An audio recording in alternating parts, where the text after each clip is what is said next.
Hehe, tandaan saranggola ko. Yeah! Punyeta kayawa!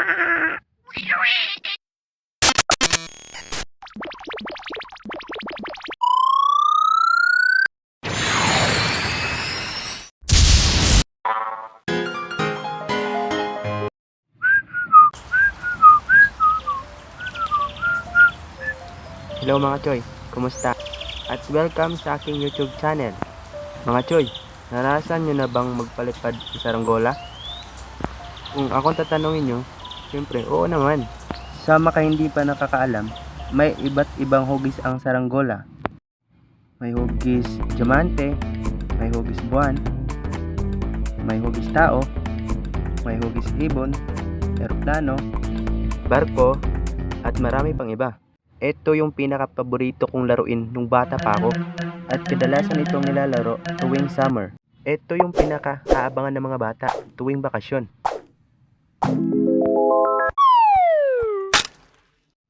Yung sa sobrang excited ko, gusto ko na mag-teleport para makapagbakasyon agad.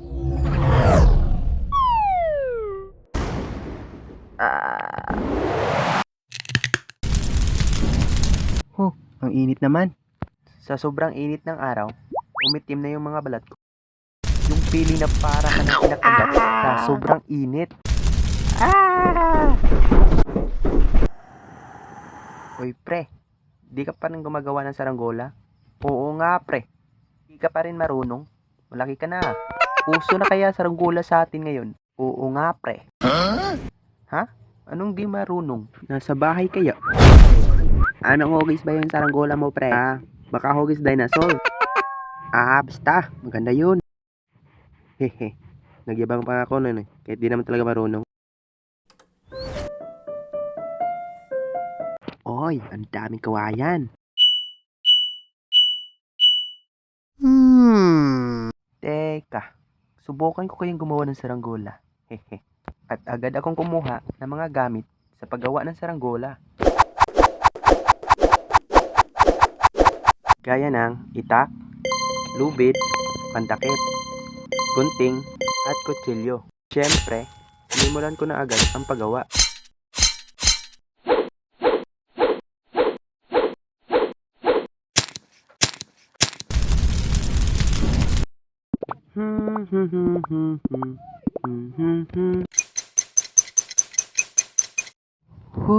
Sa wakas, natapos ko na rin. Sobrang saya ko nun. Kasi yun ang kauna-unahan kong saranggola. Sana nga, lilipad. Bibitawan ko na ba to? Sige, bitaw na. Ponyeta, naging electric pan pa puta.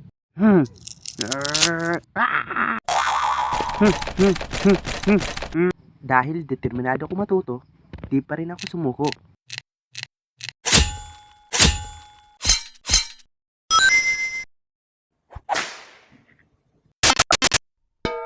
At ganon pa rin ang nangyari. Ayoko na!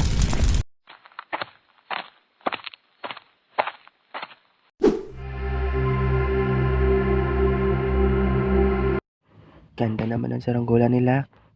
Sana meron din akong ganyan.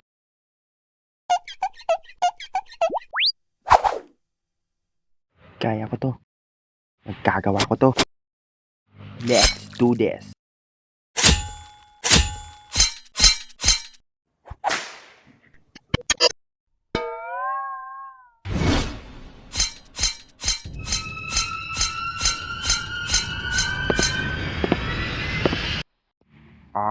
Ikaw pala gumagamit sa mga kawayan ko, Jose. Akala ko kung sino na nagnakaw ng mga kawayan ko.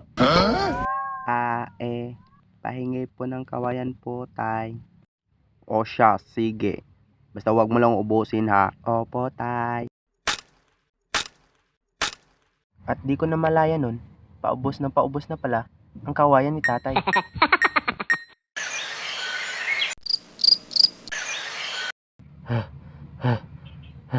Pagod na ako. Wala pa rin ako napalipad na saranggola. Dami ko nang nagastos na kawayan. Visit. Ponyeta. Isa na lang natira sa kawayan. Ano nang gagawin ko? Bahala na.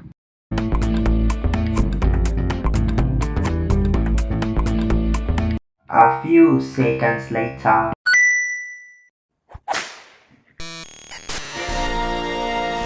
Sa wakas, nagawa ko. Sa wakas, meron na daw akong saranggola.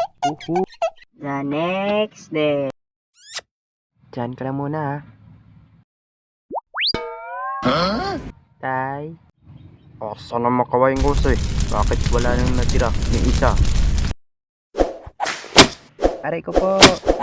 Hindi ko na po ulitin. Aray. Lesson learned. Huwag na huwag kayong kukuha ng mga bagay na hindi sa inyo. So, ayun lang guys. Sana nagustuhan nyo ang video ito. At huwag nyo rin kalimutang mag-like, share, comment, at subscribe.